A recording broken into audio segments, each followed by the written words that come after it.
पिस्ट्रेसिंग systems क्या होता है। जनरली जो पिस्ट्रेसिंग सिस्टम होता है वो सभी होता है पेटेंटेड डिवाइसेस होता है।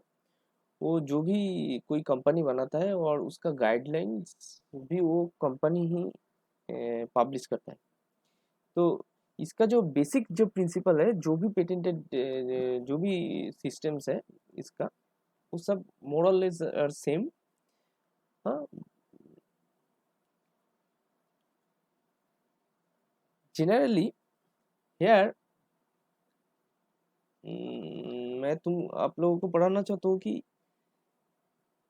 कैसे प्रिटेंशनिंग सिस्टम जो है, प्रिटेंशनिंग जो सिस्टम है उसको कैसे हम लोग इसका जो स्टेजेस है, स्टेजेस ऑफ प्रिटेंशनिंग, यही टॉपिक में है। पहले क्या करना है, पहले प्रिटेंशनिंग जो सिस्टम है, जो प्रिटेंशनिंग जो सिस्टम्स है, वो जो टेंडेंस है, tendons should be stressed to apply the prestress before concreting. Pretension में क्या होता है, प्रिटेंशन में यही होता है कि पहले पहले जो स्टील है, प्रीस्ट्रेसिंग स्टील है, उसमें एक प्रीस्ट्रेस डेवलप किया जाए, मतलब एक इनिशियल लोड दे दिया जाए, उसके बाद कास्टिंग किया जाता है। तो क्या है, यही इधर लिखा गया है कि prestressing system tendons are stressed to apply the prestress before concreting. There are different stages to apply pre-stress in pre-tensioning system, है ना। तो पहले क्या होता है, what are the different stages? These different stages are here. पहले क्या होता है, इधर देखिए, देखो पहले क्या होता है, एक pre-stressing बेड का जरूरत होता है, जिसको कहते हैं एक pre-stressing बेड। pre-stressing बेड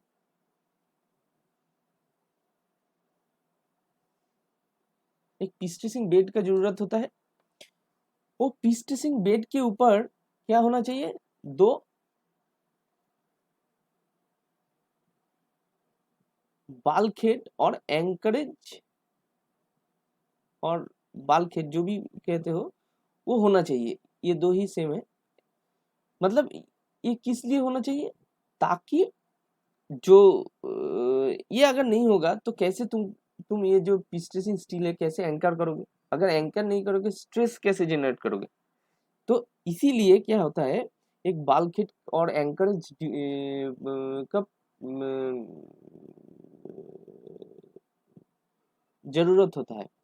तो उसके ऊपर क्या होता है, पहले तो ये जो ये है, पहले चाहिए एक ट्रेस बेड चाहिए, उसके ऊपर चाहिए एक तुम्हारा बालखेट चाहिए, उसके ऊपर क्या चाहिए, ये जो स्टील है इसको लगा के पिस्ट्रेसिंग करना चाहिए, मतलब एक पी लोड से पिस्ट्रेस देना चाहिए। उसके बाद क्या करना है, अगर जब पिस्ट्रेसिंग हो गया, पहले तो ये एंकर करना है, और इधर एक जैक होना चाहिए, मतलब इसको कहते हैं जैक। इस एंड पे कुछ जैक्स वगैरह होना चाहिए, इस एंड पे एक फिक्स्ड एंकर होना चाहिए, मतलब डेड एंड, इसको कहते हैं डेड एंड होना चाहिए। तो अब जाके इसको ट्रेस करना पड़ेगा, मतलब if you have to apply the pre-stress, you have to stress the tendons, then you can easily then you are able to pre-stress able to generate the pre-stress in the tendons, na, then only it is possible. So what you need, first you have to prepare a pre-stressing bed, proper pre-stressing bed, then you need two anchorages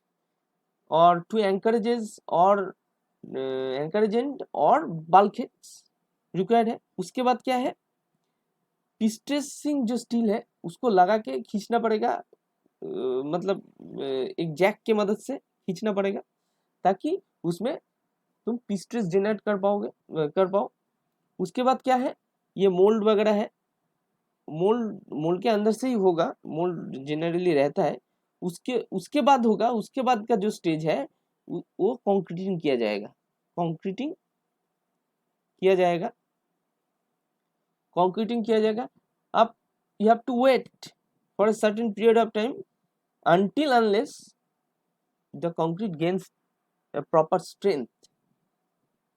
So what you have to do, you have to cure the concrete. That is the main disadvantage. You have to wait for a certain period of time. You have to wait for a certain period of time after casting. So ये होना है। उसके बाद क्या है, उसके बाद you have to cut from here and here, these two ends, you have to cut the tendons. After cutting the tendons, what is happened? Cutting the tendons, what is happened? It will, matlab, the tendons will try to reduce or try to gain its original shape, but ये हो नहीं पाएगा due to the bond between the concrete and the tendons. It is try to shorten, जिसको कहते हैं elastic shortening जो effect होता है। इसकी वजह से जो पिस्टेसिंग होता है, पिस्टेसिंग में कुछ लॉसेस आ जाते हैं, मतलब जो जिस फोर्स से तुम पिस्टेस किए हो, इनिशियल फोर्स से जो पिस्टेस किए हो, उसमें थोड़ा इलास्टिक शॉर्टनिंग की वजह से ये तो शॉर्ट हो रहा है, थोड़ा बहुत शॉर्ट होता भी है। इसकी वजह से क्या होता है, थोड़ा उसमें जो इनिशियल जो स्ट्रेस है वो तो पहले की पोजीशन से थोड़ा बहुत कम हो गया, जितना स्ट्रेस किए थे उससे थोड़ा कम हो गया, मतलब इनिशियल स्ट्रेस में थोड़ा कमी आ जाएगी।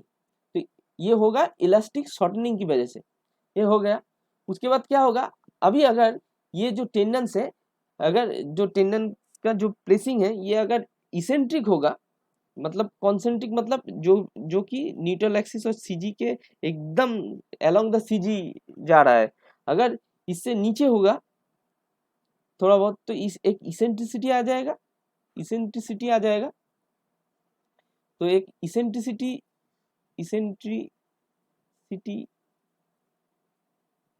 एक इसेंट्रिसिटी आएगा। तो इसेंट्रिसिटी की वजह से क्या होगा, it will try to deflect upward, जिसे कि हम लोग कहते हैं कैम्बरिंग ऑफ द मेंबर। ये होने वाला है, ये हो ये पूरा के पूरा stage of prestressing pretensioning system. तो यही इधर लिखा गया है कि high tensile steel tendons are pulled between two ends abutment और bulkheads against the ends of stressing bed, against the end of stressing bed. After concrete hardens, the tendons are cut loose from the bulkhead. Okay.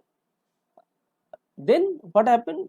The pistres is transferred to the concrete from tendons due to the bond between them. तो ये जो होता है due to the bond between them over a certain length of a steel, over a certain length, or over a transmission length rather, to the concrete. ये transmission length क्या है पहले ही बता चुका हूँ कि ट्रांसमिशन लेंथ वो होता है, मतलब जो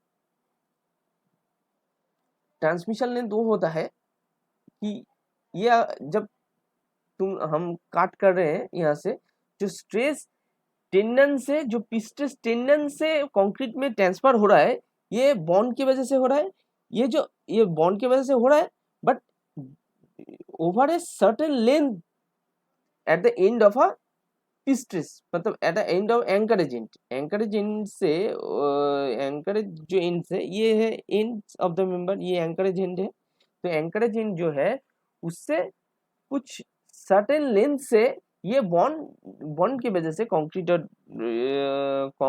और स्टील के जो बॉन्ड्स है उसके वजह से वो स्ट्रेस कंक्रीट में ट्रांसफर हो पाता है। तो उसे कहते हैं हम लोग ट्रांसमिशन लेंथ।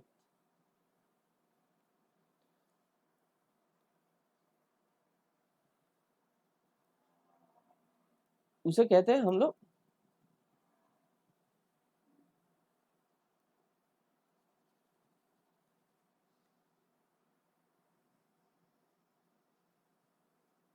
Transmission length. अब क्या है,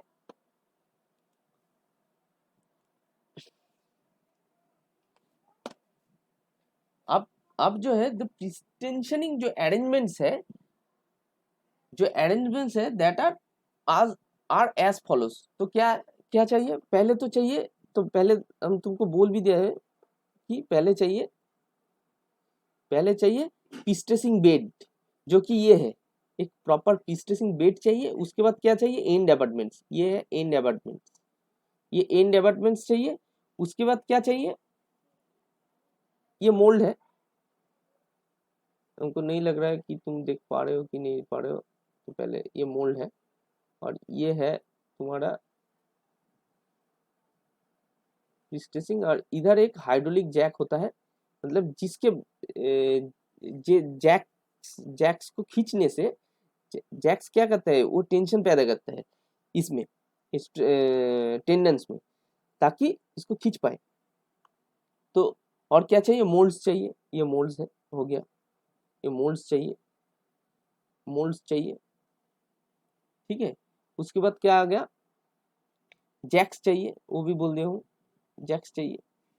उसके बाद चाहिए एक एंकरिंग डिवाइस चाहिए, मतलब इसमें बहुत ज़्यादा एंकरेज डिवाइस की तो ज़रूरत नहीं है, बहुत ही इजी सा, मतलब कोई भी एक एंकरेज डिवाइस से हो जाएगा, काम चल जाता है। इतने इसमें ज़्यादा एक्सपेंसिव, ज़्यादा सोफिस्टिकेटेड एंकरेज डिवाइस को यूज़ नहीं किया जाता है, बहुत ही सिंपल से एंकरेज डिवाइस को यूज़ किया जाता है। ये सब तुम बुक से पढ़ लेना, मैं थोड़ा बहुत इधर लिख भी, थोड़ा बहुत छोटा छोटा करके लिख भी दिया हूँ, बुक्स में भी मिल जाएगा, थोड़ा बहुत पढ़ लेना, पढ़ना पड़ेगा। और हार्पिंग डिवाइस क्या है, ये चाहिए, क्योंकि अभी अगर ये तो कॉन्सेंट्रिक केबल है तो ठीक है, अगर कॉन्सेंट्रिक केबल नहीं है, मतलब किसी एक पोजीशन पे तुमको अगर ये अगर स्ट्रेट है तो ठीक है, अगर अगर टेंडन का प्रोफाइल जो है बीच में थोड़ा डाउन करना पड़ेगा, मतलब if you have if you want to have a eccentricity at certain point, you need a device that is called which is called a harping device, which is called a harping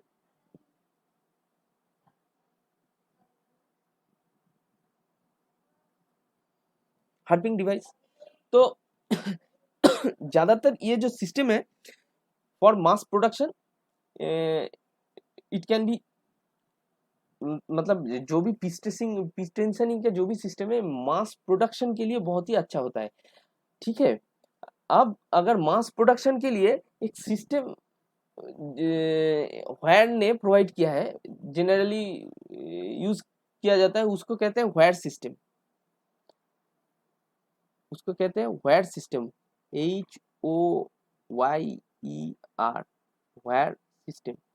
wire system कहते हैं।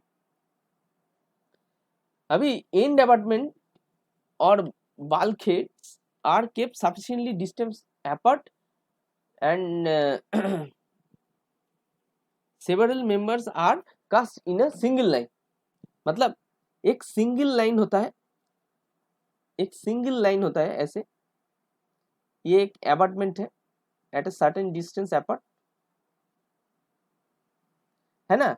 तो इसके बीच में इसको trace किया जाता है, जैसे तुमको पहले बताया वैसे ही ट्रेस किया जाता है, ट्रेसिंग वगैरह जो प्रोसेस है। एक बेड होता है, बेड के हिसाब से एक सर्टेन डिस्टेंस में एक बेड, दो अपार्टमेंट होता है। इसमें बहुत सारे जगह बहुत ज़्यादा होता है, इसमें बहुत सारे मोल्ड दे दिए, मतलब एक से ज़्यादा मोल्ड हो गया, मतलब एक से ज़्यादा member you can cast a member greater than, एक से ज़्यादा तुम कास्ट कर सकते हो ना। तो इसमें कास्ट कर पाओगे, कास्टिंग वगैरह कंक्रीट का कर पाओगे, इसमें कर पाओगे, इसमें कर पाओगे, तो एक ही लाइन पे हो रहा है। अब ट्रेसिंग तो किया हुआ है, ये अपार्टमेंट के अगेंस्ट से ये ट्रेस प्रोड्यूस किया गया है, ये तो एंकर है, इसमें जैक है, ठीक है। इससे ट्रेसिंग किया गया है, इसमें कास्टिंग हो गया है, अब कॉन्क्रीटिंग हो गया है। कॉन्क्रीटिंग हो गया, जब ये certain amount of gain strength gain कर लेगा तो यहाँ से काट देना है, यहाँ से काट देना है, यहाँ से काट देना है और यहाँ से काटने से क्या होगा, इट विल रिलीज और it will transfer the prestress to the member here. ये मेंबर पे ट्रांसफर हो जाएगा, इस मेंबर पे पिस्टसिंग फोर्स ट्रांसफर हो जाएगा, इस मेंबर पे भी पिस्टसिंग फोर्स ट्रांसफर हो जाएगा। तो ये क्या है, बहुत ही एक इनोवेटिव टेक्निक है, क्योंकि एक ही बार का एक ही बार की जो हमारा मेहनत है, एक ही मेहनत से क्या कर सकते हैं, बहुत सारे कास्टिंग एक ही साथ कर सकते हैं इसमें, है ना, कर सकते हैं। तो ये हो गया, ये इसका स्कीमेटिक जो भी प्रेजेंटेशन है ये है इसका स्कीमेटिक ये है इन डिपार्टमेंट, ये है इन डिपार्टमेंट, यहाँ पर जैक्स है और ये वाला है मोल्ड और भी जितना चाहोगे कर सकते हो, एक लिमिट होता है, मतलब डिपेंड करता है, मतलब जैक कितना कैपेबल है, खींच पाएगा ज़्यादा, कितना दूर से खींच पाएगा, हाँ ये डिपेंड करता है जैक्स के ऊपर। और एक एफिशिएंसी भी होता है, ये डिपेंड करता है, ये बाद में देखेंगे, ये अभी का चीज़ नहीं है, समझना यही चाहिए कैसे होता है। और ये जो वायर ने डेवलप किया था, इसीलिए वायर सिस्टम बोलते हैं। कभी कभी इसको, क्योंकि ये सिंगल लाइन में कास्ट होता है, तो इसको कभी कभी लॉन्ग लाइन मेथड भी हम लोग बोलते हैं, लॉन्ग लाइन मेथड भी बोलते हैं, लॉन्ग लाइन मेथड भी बोलते हैं। तो अभी क्या है, एक दिक्कत है, एक प्रॉब्लम है इस सिस्टम का, कुछ डिसएडवांटेज भी है, ये पढ़ लेना, डिसएडवांटेज जो है सिस्टम का ये पढ़ लेना, बुक्स में है। इधर मैं बोल भी रहा हूँ बट लिखा नहीं हूँ नोट्स में, थोड़ा बहुत पढ़ना क्योंकि पढ़ना जरूरी है खुद से, मैं तो पढ़ा ही दूंगा, ठीक है, जो चाहिए बट अब